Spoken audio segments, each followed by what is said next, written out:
Good afternoon, everyone. I have to commend Rabbi Koenigsberg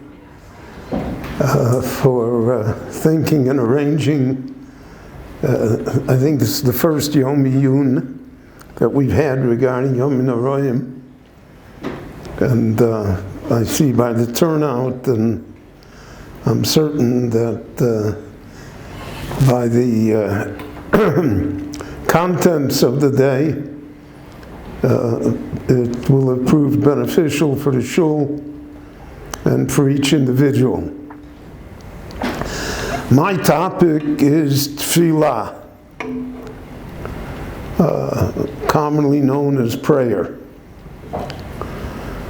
And we will say on Rosh Hashana and on Yom Kippur, with the tshuva, with the tefillah, with tzedakah, ma'avirin es roa ha'gzeira. That, so to speak, there are three things that can influence our lives: the judgment from heaven, and they can influence them even after the decision. Ma'avirin es roa ha'gzeira. The gzeira, the decision, may have been not as pleasant as we wished, but by these three things, we can ameliorate any harm. We can lessen the blows, so to speak. And the three things are tshuva, tefillah, and tzedakah. So tshuva we all know about, right? We've had a month of tshuva. It's a topic that is thoroughly discussed and concentrated upon in the Jewish world. Tzedakah is also something that's apparent. By tzedakah, we at least deal with it in helping the poor in a monetary basis. So that's also measurable. It's definable. But tefillah, we do tefillah 365 days a year. So then what does it mean that tefillah will have an effect? It's a constant. And what is tefillah? So again, we think of tefillah in its formal sense. The Anshe Knesset Hagdolah and Jewish tradition have solidified tefillah for us. We have a nusach tefillah. Each section of the Jewish people, according to its own tradition, and we don't deviate from it. And we're very hesitant, to put it mildly, to play around, so to speak, with tefillah, to add or detract, to make it more modern. That has always been a pitfall. It's always headed negatively. So tefillah is set. So how can tefillah be ma'avirin es roa ha'gzeira when it's something that is in place, unchangeable, and something that occurs every day of the year?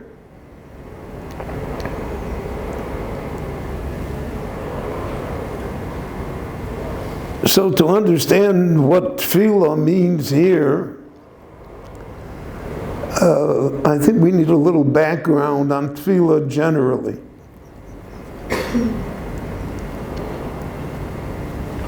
Who created Tefillah, so to speak?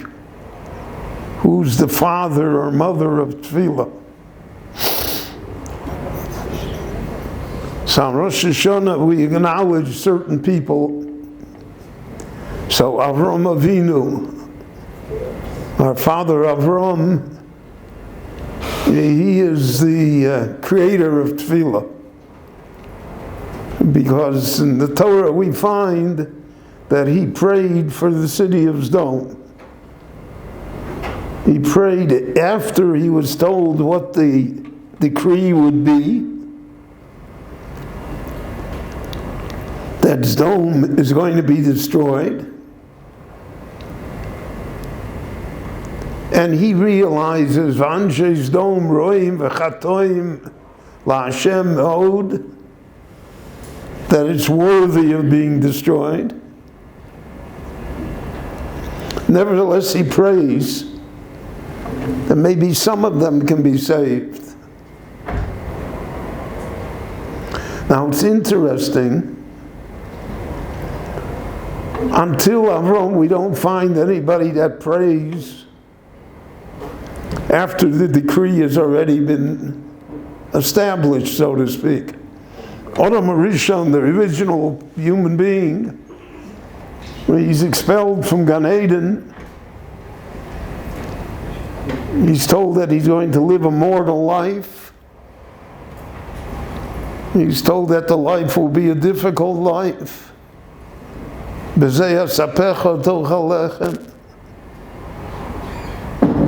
don't find that Adam prayed. He didn't pray to God to change his mind, to weaken the decree.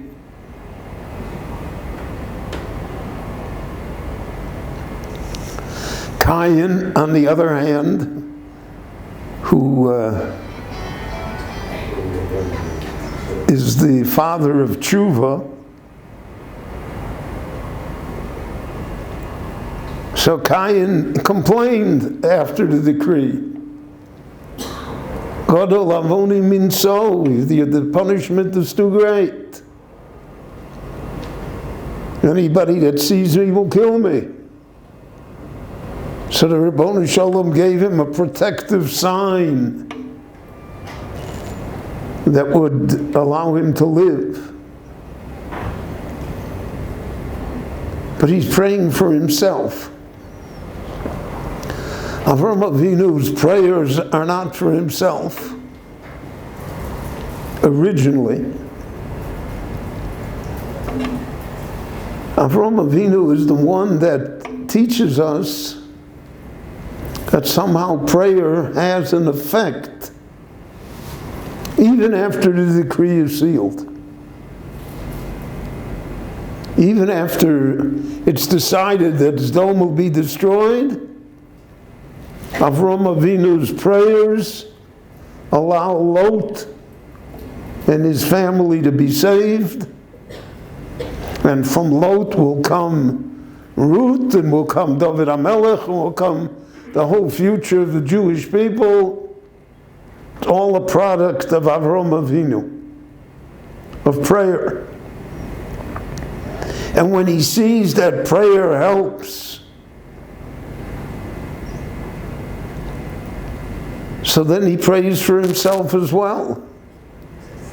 He says, Hein li lo nosata zora. I don't have the child. I have Yishmael, I have other, but I don't have what I need.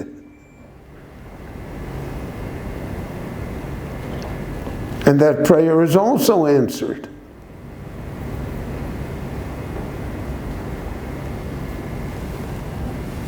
So Avram Avinu is the creator of our prayers. We find in the Haftorah that we will read on the first day of Rosh Hashana, Hannah, our mother Hannah, who was a barren woman,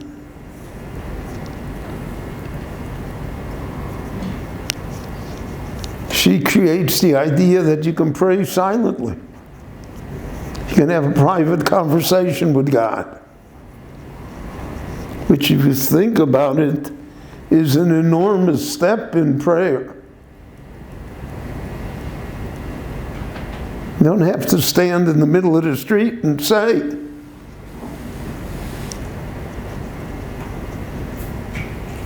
And Hannah prays. And she says to Eli, who is not aware of that power of prayer, she says, Isha kshas ruach anochi. I am a woman that hard times have come upon me. My only salvation is to pray to God that He should help me.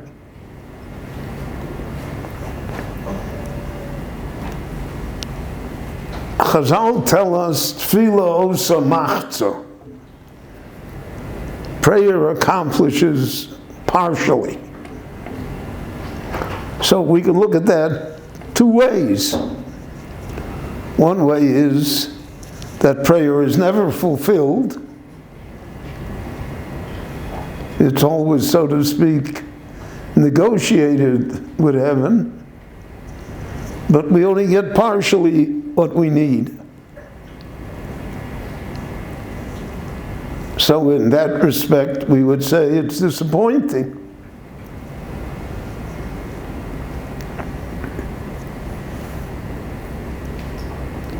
On the other hand, Chazal tell us that prayer accomplishes, and no matter what, has an effect.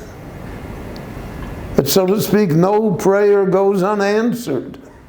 Now the answer may not be exactly what we wanted, the answer may not be immediate, the answer may not even be discernible,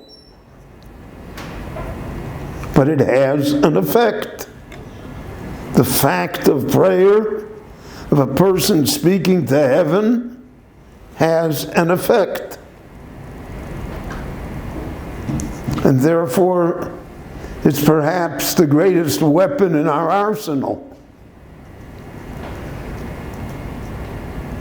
Because we have a chance to ameliorate the decree even once it has been, so to speak, decided upon.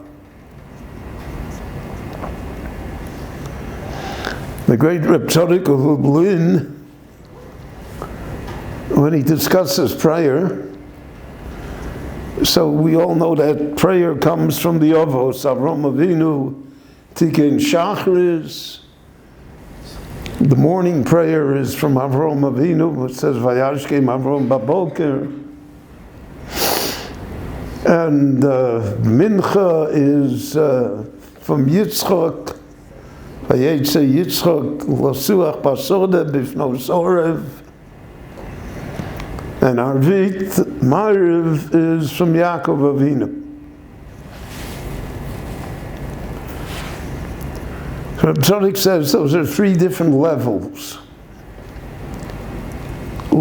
of understanding life.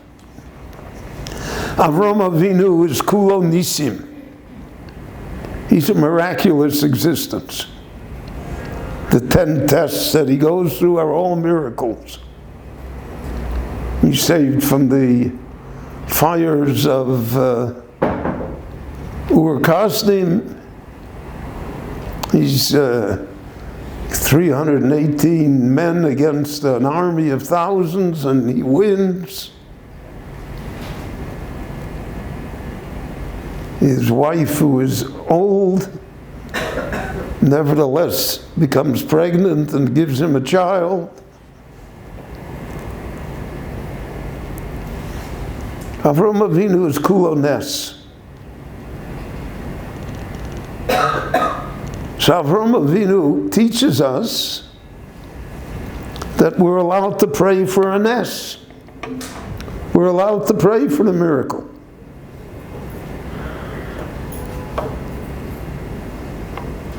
And that on some level we'll be answered. Most people feel,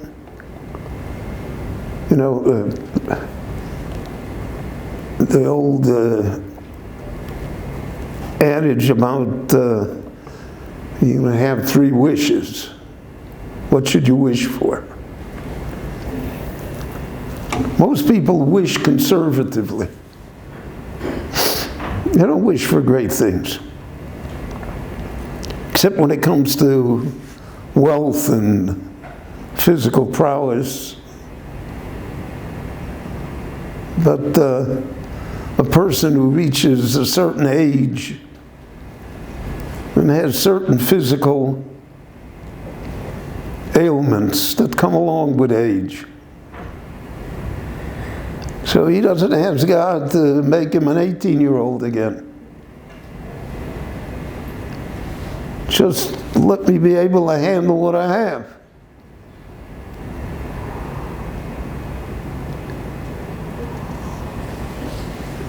When it comes to spiritual matters, it's certainly like that. People don't pray to be a great tzaddik, just let me be Jewish.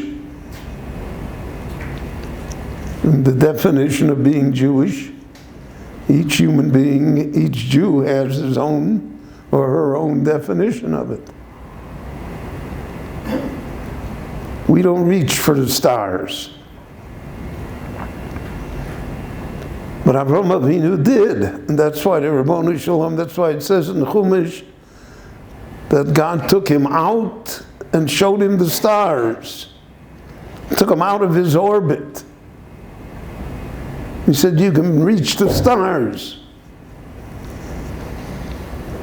So Avraham Avinu is the symbol of prayer on a level that most people never imagine.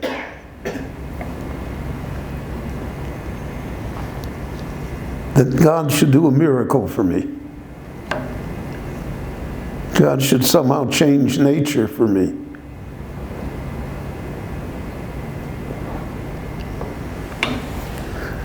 The Gemara says, the Gemara gives an example.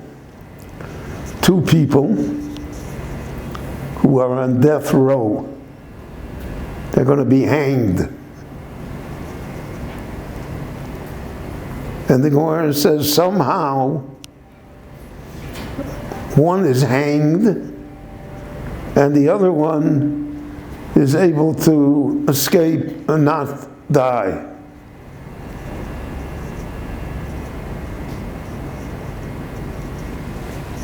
The Gemara wants to know, how come? How come this one survived and this one didn't survive? So the Gemara says, well, one prayed with kavanah and one did not. I don't know what that means. But I would think that anybody that's on death row has kavanah.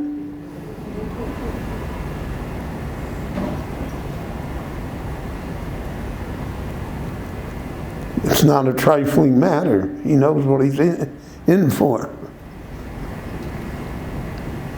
So Rashi there says, Rashi tries to explain the concept of kavanah. That he really meant it. But that really begs the question again, because somebody that's on death row always really means it. So there's a famous interpretation. It says that one prayed, but he was miyayish. He prayed, but in his heart he gave up. He's not convinced that prayer is going to help. The odds are too great against him. So if someone is miyayish, if someone gives up, so then prayer cannot help. Prayer can only help for someone who doesn't give up, who does think it's possible.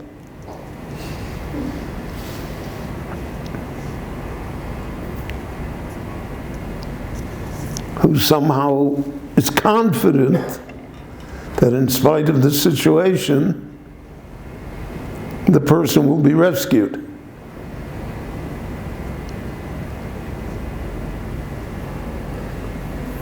The Kotzker said the famous quip, Yush Shalom Midas, which is a play on words on a Talmudic halachic concept.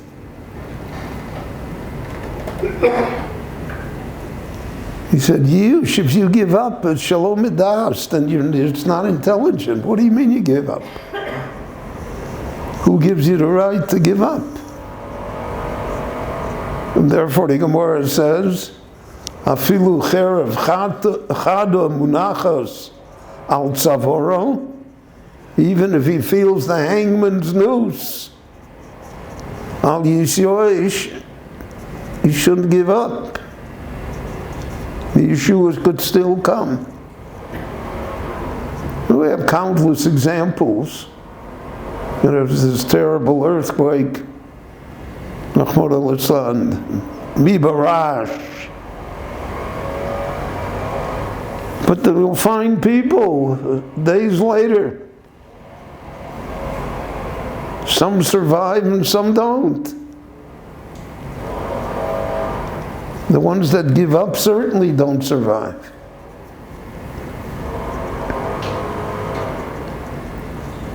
So what we learn from Avraham Avinu, Avraham never gives up. Even when he hears the decree, well, maybe I'll be 50, maybe 45, 40, 30, 20, 10. Low, something, because something you can do for me.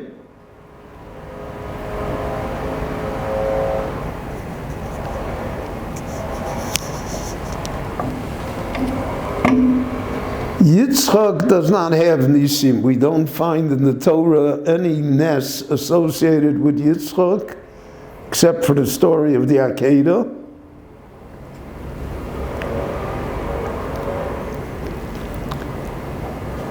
So the Tzaddik says Yitzchak's prayer, so to speak, in a non-miraculous state of being. It's regular. It's mincha every day.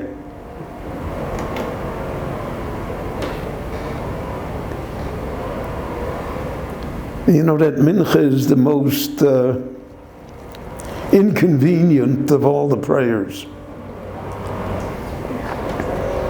It's the middle of the day or the end of the day. Depends on the sunset. God willing, in a few weeks, mincha will be in the middle of the afternoon.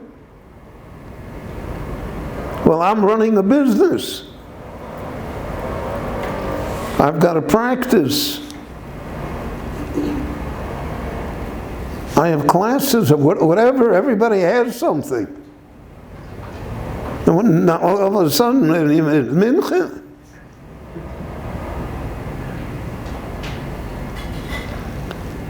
The proof of that is that here in Eretz Yisrael and in the United States and in other countries as well, where religious Jews are engaged in a work day, somehow they have to find time for mincha. I recall myself that the first day that I went to work as a lawyer, so I used to go every morning before I went to the office. Actually, I went to visit my parents on the way to go downtown in Chicago. And the first day I went to work, and I got the new suit, and I'm all ready, and here comes the next Supreme Court justice.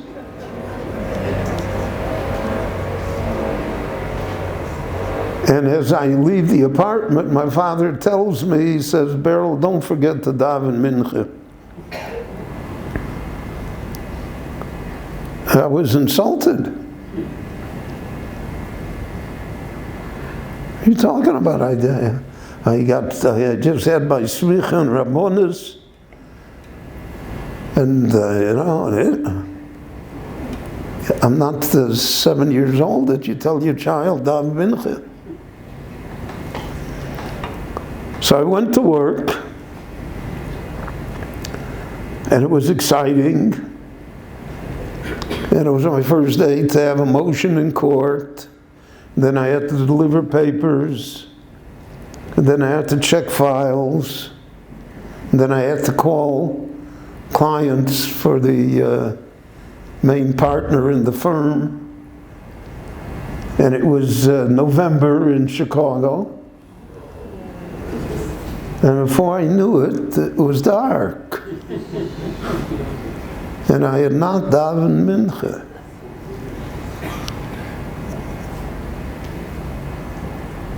And that has preyed upon me ever since.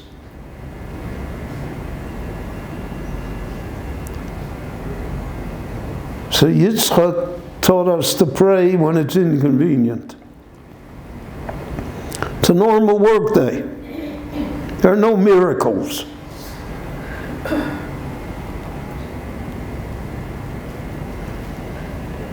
Yitzchak is burdened with problems. The Plishtim are giving him a hard time.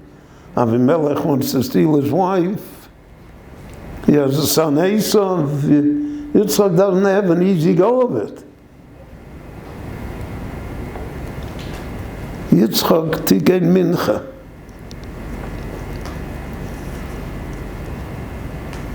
Mincha is the most important prayer. It teaches us a lesson that there is something more than what we are doing. There's something more important. There's a greater conversation that has to be held than with a client or a customer.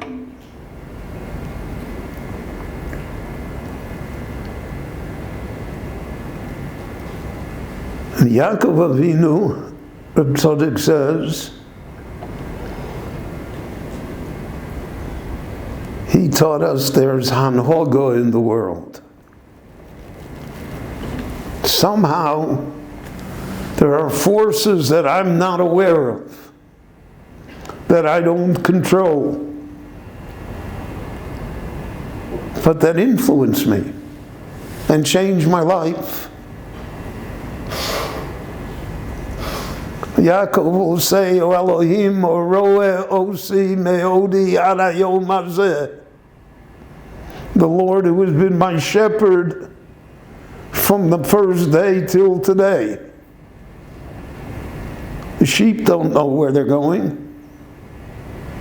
They don't have the choices. Yaakov looks back, look at that life. Rashi points it out to us.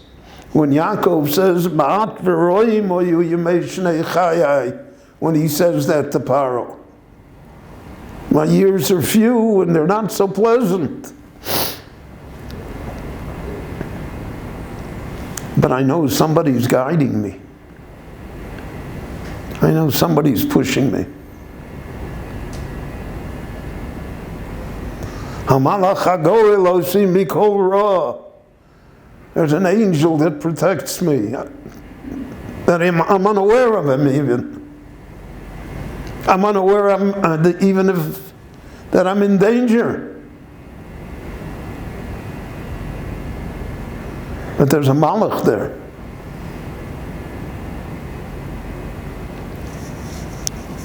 So that's prayer on a different level.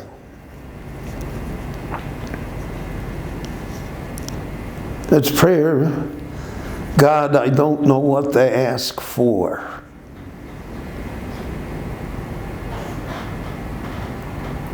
I don't know what to tell you.